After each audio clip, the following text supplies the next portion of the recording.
હવે હવામાનના જાણકાર અંબાલાલ પટેલનું કહેવું એમ છે કે ગુજરાતની અંદર જે ચોમાસું આવી રહ્યું હતું એ અત્યારે નબળું પડી રહ્યું છે।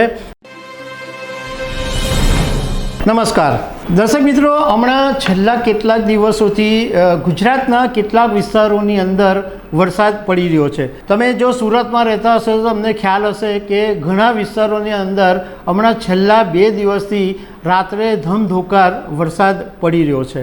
હવે હવામાનના જાણકાર અંબાલાલ પટેલનું કહેવું એમ છે કે ગુજરાતની અંદર જે ચોમાસું આવી રહ્યું હતું એ અત્યારે નબળું પડી રહ્યું છે, પણ 17 જૂનથી માંડીને 22 જૂન સુધી ગુજરાતના કેટલાક વિસ્તારોની અંદર ભારે પવન સાથે વરસાદ પડવાની શક્યતા છે।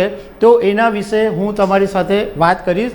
મારું નામ રાજેશ શાહ છે અને તમે જોઈ રહ્યા છો ખબરછે.com। દર્શક મિત્રો, ભારતમાં આ વખતે જે ચોમાસાનું આગમન છે એ કેરળમાં 1 દિવસ પહેલાં જ થઈ ગયું હતું અને હવામાન વિભાગ અને હવામાનના જાણકારો એવું કહી રહ્યા હતા કે ગુજરાતની અંદર દક્ષિણ ગુજરાતથી ચોમાસાનું આગમન થશે અને 15 જૂનની આજુબાજુ આગમન થશે, પરંતુ ચોમાસાનું આગમન દક્ષિણ ગુજરાતની અંદર 10 જૂનથી થઈ ગયું અને નવસારીમાં ચોમાસાની વિધિવત શરૂઆત થઈ ગઈ। પરંતુ હવામાનના જાણકાર અંબાલાલભાઈ પટેલનું કહેવું એમ છે કે કેરળથી જે ચોમાસાની શરૂઆત થઈ એ ગુજરાત આવતા જે ચોમાસાની ગતિ છે એ હવે મંદ પડી ગઈ છે, ધીમી પડી ગઈ છે।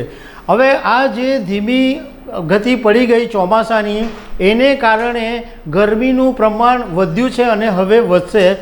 ઘણા બધા શહેરોની અંદર ભારે બફારાનો સામનો એટલા માટે જ કરવામાં આવી રહ્યો છે કે ચોમાસું અત્યારે મંદ પડી રહ્યું છે।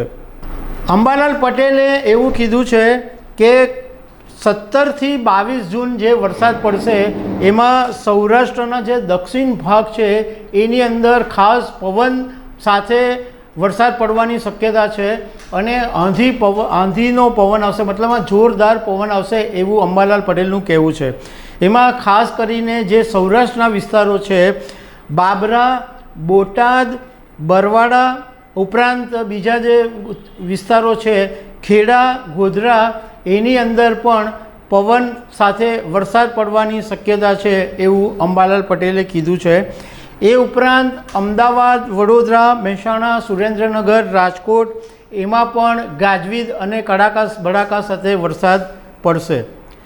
આગામી 7 દિવસની અંદર દક્ષિણ ગુજરાતની અંદર મધ્યમ વરસાદ પડી શકે છે એમ અંબાલાલ પટેલે કીધું છે। એ ઉપરાંત સૌરાષ્ટ્રની અંદર પણ મધ્યમ વરસાદ પડશે અને ઉત્તર ગુજરાતમાં પણ હળવો વરસાદ પડશે। હવે એમણે એમ કીધું છે કે 15 જૂને એટલે કે આજે નવસારી, વલસાડ, ગીર સોમનાથ, છોટાઉદેપુર, ડાંગ આ બધા વિસ્તારોની અંદર વરસાદ પડી શકે। 16 જૂને નવસારી, વલસાડ, ગીર સોમનાથ, 17 જૂને વલસાડ, ગીર સોમનાથ, દમણમાં વરસાદ પડશે। 18 જૂને વલસાડ, ગીર સોમનાથ અને દમણમાં વરસાદ પડશે। એટલે 17 જૂનથી 22 જૂનમાં સૌરાષ્ટ્ર અને આ દક્ષિણ ગુજરાતના વિસ્તારોની અંદર વરસાદ પડી શકે છે। અને આ અંબાલાલ પટેલે કીધું કે આ કેટલાક વિસ્તારોની અંદર તો વાવાઝોડા જેવા પવન સાથે વરસાદ પડી શકે છે।